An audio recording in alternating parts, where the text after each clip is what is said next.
Welcome back to video number 2. This is actually a mishmash of some stories that have come out and also a video. You guys are not going to believe this video.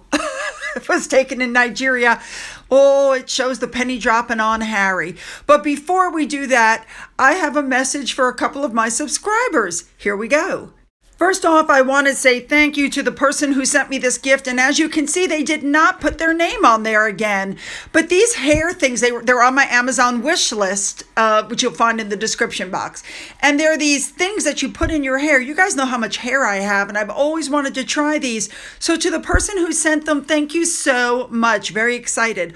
Also, a big thank you to the subscribers that sent me absolutely gorgeous birthday cards. Now, several people said that they've sent me cards that have not yet arrived, but this is just like the best birthday I could have had. Thank you so much. All right, let's jump in and get there. We are going to start off this morning. A big thank you to Anna Rojas on Twitter for finding this. There is a clip. So what happens is Meghan gets a bouquet of flowers in purple paper, and Harry got a larger bouquet of flowers wrapped in brown paper. So what you see is that Meghan literally snatches the flowers away from Harry, turns around, and look at Harry. I think the penny dropped for him in that moment. I'm going to show it to you again slower because I want you to really see the look on Harry's face when he realizes, oh my God, I'm a nobody here. She takes the flowers, she turns around, she goes to move away from Harry, and Harry just stands there. Look at Harry's face. Yes, Harry, you are now the spare to your wife. All right, let's move on. All right, here we go. Articles are coming out saying we're sick of Meghan and we want her to go back to the UK. Absolutely true. They did another poll. She was liked by 36% of people and disliked by 24%. So she has an approval rating of 12, which is a massive decline from the poll that was done in February. Now, what really caught my attention was what the article said, and I'm quoting, "The problem for Markle is she still believes in the power of achievement long after she has stopped achieving."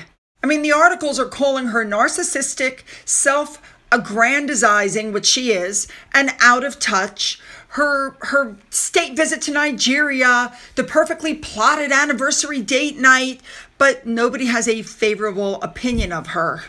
They're pointing out that 6 years after she and Harry squandered what could have been a meaningful opportunity, that their squandering shows no signs of stopping.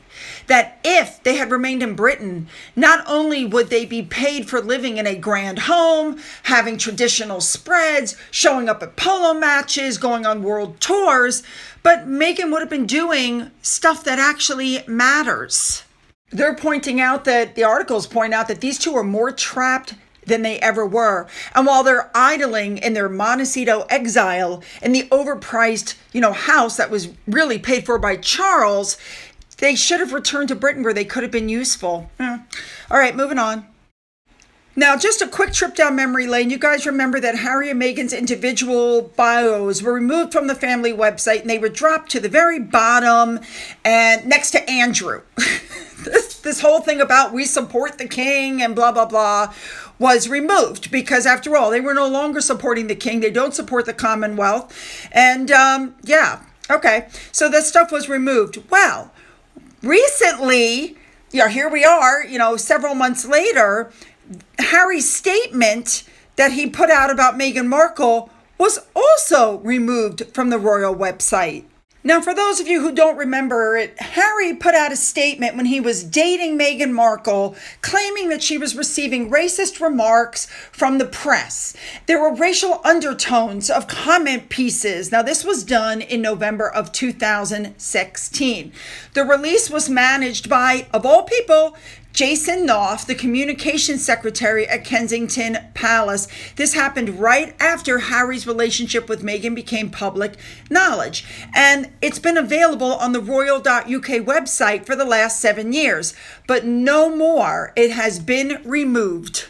I think it's absolutely correct thing to do. I think Harry, that statement, he doesn't work for the family anymore, they've left. I think that statement should have been removed. I completely agree with what William and Charles did.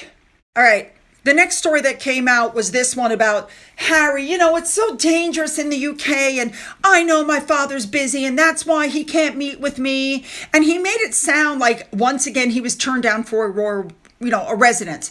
Now we know that he was offered a royal residence and he decided not to go. The royal residences, by the way, are completely secure with round-the-clock police protection. But for some reason, Harry felt safer in a hotel. And it was later revealed that Charles had proposed a meeting at the royal residence to avoid the media fury.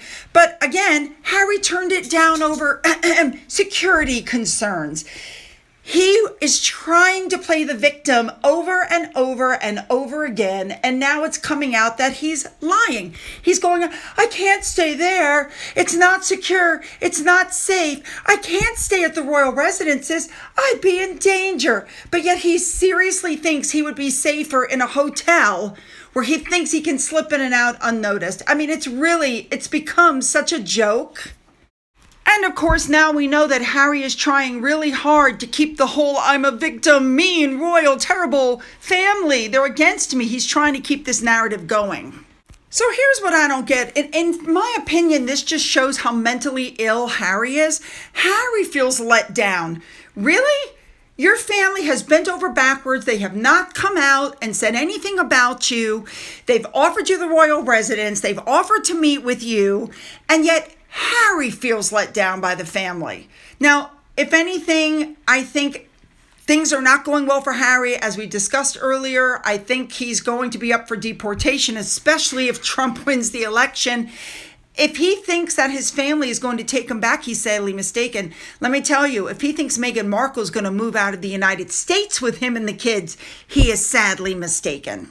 So my question to all of you, because we know that Harry and Meghan have hired a UK PR team to try to make things better in the UK because they're so disliked. While the royal family I don't even know that they'll take them back. Do you guys think that the royal family would ever take these two back into the fold? Because I just don't see it. All right, you guys, hit the like button to help me with my algorithm. Hit the subscribe button if you haven't done that. And follow me on over to video 3. Let's go.